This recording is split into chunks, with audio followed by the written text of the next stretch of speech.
Don says, what if he doesn't want to kiss or have foreplay, but he goes straight to the bounce, wow, wow. He's going straight to the slap and tickle. Well, you know what, Don? There's some guys that are totally that way, right? There are a lot of guys that are totally that way, and there's a lot of women that prefer that as well.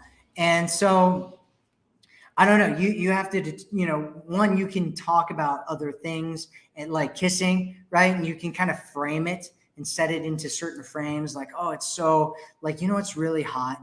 Like you're just talking, right? And you kind of have one of those lulls in the conversation. You're like, hey, what's really hot? It's really like just like the biggest turn on for me, and the guy's like, what?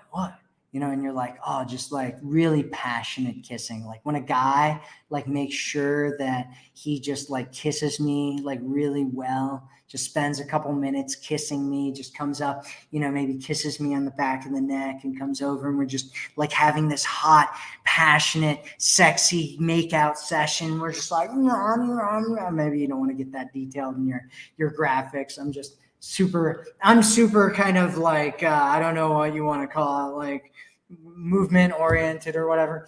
Anyway, you just talk to them about that, right? You want to frame it in that way where you're framing this idea of kissing or foreplay or whatever as being this really hot and exciting, intense, passionate thing.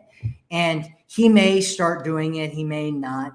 And you have to determine whether, this is okay with you. And if it's not, maybe you want to set up some boundaries around it and saying, hey, I'm just, I'm not feeling it. This isn't really working for me. I want, I need more, whatever, before I end up, doing the bounce chick, wow, wow.